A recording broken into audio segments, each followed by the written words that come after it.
Brought to you by Vigor, co-powered by Sensodyne and Vimal. ಬಾಯಲ್ಲಿ ಹೇಳಿ ಕೇಸರಿ. Associate sponsor Ultratech Cement. ಈಗ ಒಂದು ಪರಿಷತ್ ಚುನಾವಣೆ ಬರ್ತಾ ಇದೆ. ಅದರಲ್ಲಿ ಏನು ಜೆಡಿಎಸ್ ಜೊತೆ ಮೈತ್ರಿ ಮುಂದುವರಿಯುತ್ತಾ ಕುಮಾರಸ್ವಾಮಿ ಹೇಳಿಕೆಗಳನ್ನು ನೋಡಿದರೆ ನೋಡಿ, ಇದು ಪಕ್ಷದ ರಾಷ್ಟ್ರೀಯ ನಾಯಕತ್ವ ಮತ್ತು ರಾಜ್ಯ ನಾಯಕತ್ವ ಇದ್ರ ಬಗ್ಗೆ ತೀರ್ಮಾನ ಮಾಡ್ತಾವೆ. ನಾಳೆ ನಮ್ಮ ಭಾರತೀಯ ಜನತಾ ಪಾರ್ಟಿಯ ಏನು ಲೋಕಸಭಾ ಚುನಾವಣೆ ನಡೆದಿದೆ ಅದರ ಅವಲೋಕನ ಸಭೆಯನ್ನು ನಾಳೆ ರಾಜ್ಯಾಧ್ಯಕ್ಷರು ಬೆಂಗಳೂರಿನಲ್ಲಿ ಕರೆದಿದ್ದಾರೆ. ಆ ಸಂದರ್ಭದಲ್ಲಿ ಅದನ್ನ ಈ ನಿರ್ಣಯವನ್ನ ಅಂದ್ರೆ ಮೈತ್ರಿ ಮುಂದುವರಿಬೇಕು ಏನಂತಕ್ಕಂಥ ನಿರ್ಣಯವನ್ನ ರಾಜ್ಯದ ನಾಯಕತ್ವ ಮತ್ತು ರಾಷ್ಟ್ರೀಯ ನಾಯಕತ್ವ ಅದ್ರ ಬಗ್ಗೆ ತೀರ್ಮಾನವನ್ನು ತೆಗೆದುಕೊಳ್ತದೆ. ಇಲ್ಲ ನೋಡಿ, ಇದ್ರ ಬಗ್ಗೆ ನಾನೇನು ಈಗ ಸ್ಪಷ್ಟವಾಗಿ ಹೇಳುವಂಥದ್ದಿಲ್ಲ. ಯಾಕಂದ್ರೆ ನಾಳೆ ನಮ್ದು ಸಭೆ ಇದೆ, ರಾಜ್ಯಾಧ್ಯಕ್ಷರ ಸಭೆಯನ್ನು ತೆಗೆದುಕೊಳ್ತಾರೆ. ಆ ಸಭೆಯ ನಂತರ ನಮ್ಮ 28 ಲೋಕಸಭಾ ಕ್ಷೇತ್ರಗಳ ಬಗ್ಗೆ ವರದಿಯನ್ನು ಕೂಡ ನಾವು ಅಲ್ಲಿ ಕೇಳುವಂತದ್ದು ಆಗ್ತಾ ಇದೆ. ಇದು ತಗೊಳ್ಳೋಣ. ಇದು ಇನ್ವರ್ಟರ್ ಎಸಿ.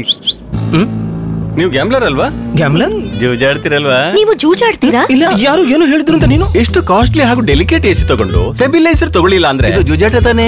ಒಂದೇ ಫ್ಲಕ್ಚುಯೇಷನ್ ಗೆ ನಿಮ್ಮ ಇನ್ವರ್ಟರ್ ಎಸಿಯ ಪಾರ್ಟ್ಸ್ ಡ್ಯಾಮೇಜ್ ಆಗಬಹುದು. ಅದನ್ನು ವಿಗಾರ್ಡ್ ಉಪಯೋಗಿಸಿ ಸುರಕ್ಷಿತವಾಗಿರಿಸಿ. V Guard, India's number 1 stabiliser. ತದನಂತರ ಮುಂದುವರೆದ ಭಾಗವಾಗಿ ರಾಜ್ಯಾಧ್ಯಕ್ಷರು ಅದರ ತೀರ್ಮಾನವನ್ನು ಅವ್ರು ತೆಗೆಸುವಂತ ಪ್ರಯತ್ನ. ಈ ಲೋಕಸಭಾ ಚುನಾವಣೆಯಲ್ಲಿ ಅವರು ಮೈತ್ರಿ ಇಲ್ಲ, ನಿಮಗೆ ತೊಂದರೆ ಆಯ್ತಾ ಅಂತ ನೋಡಿ, ಆ ಥರ ಏನಿಲ್ಲ. ಇವತ್ತು ಮೈತ್ರಿ ಅಂತ ಒಂದ್ಸಲ ಮಾಡ್ಕೊಂಡ್ಮೇಲೆ ನಾವೆಲ್ಲರೂ ಕೂಡ ಒಗ್ಗಟ್ಟಾಗಿ ಚುನಾವಣೆ ಎದುರಿಸಿದ್ದೇವೆ. ಲೋಕಸಭಾ ಚುನಾವಣೆ 28 ಕ್ಷೇತ್ರಗಳಲ್ಲಿ ಭಾರತೀಯ ಜನತಾ ಪಾರ್ಟಿ ಮತ್ತು ಜನತಾದಳ ಮೈತ್ರಿ ನೇತೃತ್ವದಲ್ಲಿ ಚುನಾವಣೆ ಆಗಿದೆ. ಚುನಾವಣೆಯಲ್ಲಿ ಯಾವುದೇ ರೀತಿಯಾದಂಥ ನೆಗೆಟಿವ್ ಅನ್ನುವಂಥದ್ದು ಯಾವುದಿಲ್ಲ. ಎಲ್ಲರೂ ಕೂಡಿ ಒಗ್ಗಟ್ಟಾಗಿ ಕೆಲಸವನ್ನು ಮಾಡುವಂಥದ್ದು ಆಗಿದೆ.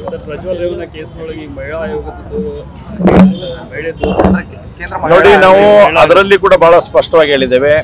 ಯಾರು ಈ ರೀತಿಯಾದಂಥ ಸಮಸ್ಯೆಗಳನ್ನು ಮಾಡಿದಾರೋ ಅವ್ರನ್ನ ಯಾರನ್ನೂ ಕೂಡ ಹಾಗೆ ಬಿಡುವಂಥದ್ದಿಲ್ಲ. ಅವ್ರಿಗೆ ಶಿಕ್ಷೆ ಆಗಬೇಕು, ಕಠಿಣ ಶಿಕ್ಷೆ ಆಗಬೇಕು ಅನ್ನೋಂಥದ್ದನ್ನ ನಮ್ಮದು ಆಗ್ರಹ ಇದೆ. ಅದರಲ್ಲಿ ಎರಡನೇ ಮಾತಿಲ್ಲ. ಆದರೆ ಇವತ್ತು ಪ್ರಜ್ವಲ್ ರೇವಣ್ಣನ ಜೊತೆಗೆ ಇವತ್ತೇನು ಸಮಸ್ಯೆಗಳನ್ನು ಸಿಡಿಯನ್ನು ಮತ್ತು ಪೆಂಡ್ರೈವ್ಗಳನ್ನು ಹುಟ್ಟಾಕುವಂಥ ಏನು ಕೆಲಸ ಆಗಿದೆ, ಇದ್ರ ಹಿಂದಿರ್ತಕ್ಕಂಥ ಶಕ್ತಿಗಳು ಯಾವ ಅನ್ನೋಂಥದ್ದು ಅದು ಕೂಡ ಬಹಿರಂಗ ಆಗಬೇಕು. ಇವತ್ತು ಒಂದು ಕಡೆ ನೀವು ಪ್ರಜ್ವಲ್ ರೇವಣ್ಣ ಅವರನ್ನ ಅವ್ರ ಬಗ್ಗೆ ಮಾತಾಡಿದ್ದೀರಿ, ಅದ್ರ ಬಗ್ಗೆ ಶಿಕ್ಷೆ ಆಗಬೇಕು, ತನಿಖೆ ಆಗಬೇಕು, ನಮ್ದು ಸೆಕೆಂಡ್ ಒಪಿನಿಯನ್ ಇಲ್ಲ. ಆದರೆ ಅದರಲ್ಲಿ ಇರ್ತಕ್ಕಂಥ ಅನೇಕ ಅಮಾಯಕರ ಬಗ್ಗೆನೂ ಕೂಡ ಇವತ್ತು ಎಳೆಯಾಗಿ ನೀವು ಹೊರಗೆ ತೆಗುವಂಥದ್ದು ಮಾಡಿರಲ್ಲ. ಅದ್ರ ಬಗ್ಗೆನೂ ಯಾರ್ಯಾರು ಮಾಡ್ಯಾರ, ಇದ್ರ ಹಿನ್ನೆಲೆ ಗಾಯಕರು ಯಾರು, ಪ್ರೊಡ್ಯೂಸರ್ ಯಾರು, ಡೈರೆಕ್ಟರ್ ಯಾರು ಅನ್ನತಕ್ಕಂಥದ್ದು ಕೂಡ ರಾಜ್ಯದ ಜನತೆ ಮುಂದೆ ಬರಬೇಕು. ಹೀಗಾಗಿ ನಾವು ಕೂಡ ಆಗ್ರಹ ಮಾಡ್ತೀವಿ. ರಾಜ್ಯ ಸರ್ಕಾರ ಈ ತನಿಖೆಯನ್ನ ಸರಿಯಾಗಿ ಆಗಂಗಿಲ್ಲ ಅನ್ನೋಂಥದ್ದು ಬಹಳ ಸ್ಪಷ್ಟ ಕಾಣ್ತಾ ಇದೆ. ಹೀಗಾಗಿ ಸಿಬಿಐಗೆ ತನಿಖೆ ಕೊಟ್ರೆ ಇದ್ರ ಹಿಂದೆ ಇರ್ತಕ್ಕಂಥ ಎಲ್ಲಾ ಶಕ್ತಿಗಳು ಇದ್ರ ಹೊರಗಡೆ ಬರ್ಲಿಕ್ಕೆ ಸಾಧ್ಯ ಇದೆ.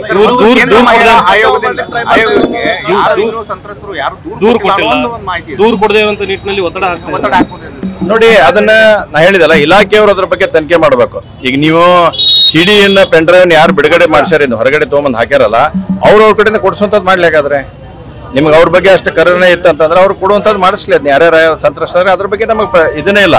ನೀವು ತಪ್ಪು ಯಾರು ಮಾಡ್ಯಾರೋ ಅವ್ರು ಶಿಕ್ಷೆ ಆಗ್ಬೇಕನ್ನೋದ್ರೆ ಸೆಕೆಂಡ್ ಒಪಿನಿಯನ್ ನಮ್ದಿಲ್ಲ, ಸ್ಪಷ್ಟ ಐತಿ. ಹೀಗಾಗಿ ತನಿಖೆ ಸರಿಯಾಗಿ ದಿಕ್ಕಿನಲ್ಲಿ ಸಾಕ್ತಾ ಇಲ್ಲ ಅನ್ನೋಂಥದ್ದು ಬಹಳಷ್ಟು ಕಡೆ ಕಂಪ್ಲೇಂಟ್ ಬರ್ತಾ ಇದೆ. ಈಗ ಸಿಬಿಐಗೆ ಕೊಟ್ಟರೆ ಅದು ಸರಿಯಾದ ರೀತಿಯಾದಂಥ ತನಿಖೆ ಎಲ್ಲವೂ ಕೂಡ ಮುಂದೆ ಬರುತ್ತೆ. ನೋಡಿ, ಭಾರತೀಯ ಜನತಾ ಪಾರ್ಟಿ ನಮ್ಮ ಸನ್ಮಾನ್ಯ ಗೃಹ ಸಚಿವರಾಗಿರ್ತಕ್ಕಂಥ ಅಮಿತ್ ಶಾ ಅವರು ಹುಬ್ಬಳ್ಳಿಯಲ್ಲಿ ಬಂದಂಥ ಸಂದರ್ಭದಲ್ಲಿ ಬಹಳ ಸ್ಪಷ್ಟವಾಗಿ ಹೇಳಿದ್ದಾರೆ, ಯಾರೇ ತಪ್ಪಿಸರಾಗ್ಲಿ ಅವರಿಗೆ ಕಠಿಣ ಕ್ರಮ ಆಗ್ಬೇಕನ್ನುವಂಥದ್ದನ್ನು ಬಹಳ ಸ್ಪಷ್ಟವಾಗಿ ಹೇಳಿದ್ದಾರೆ. ಹೀಗಾಗಿ ಅದರಲ್ಲಿ ಸೆಕೆಂಡ್ ಒಪಿನಿಯನ್ ಅನ್ನುವಂಥದ್ದು ನಮ್ದು ಯಾವುದೂ ಇಲ್ಲ. ಯಾರನ್ನೂ ಕೂಡ ಅದರಲ್ಲಿ ಕ್ಷಮಿಸುವಂತ ಪ್ರಶ್ನೆನೇ ಉದ್ಭವಿಸುತ್ತೆ.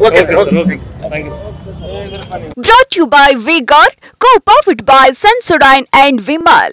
ಬಾಯಲ್ಲಿ ಹೇಳಿ ಕೇಸರಿ. Associate sponsor Ultratech Cement.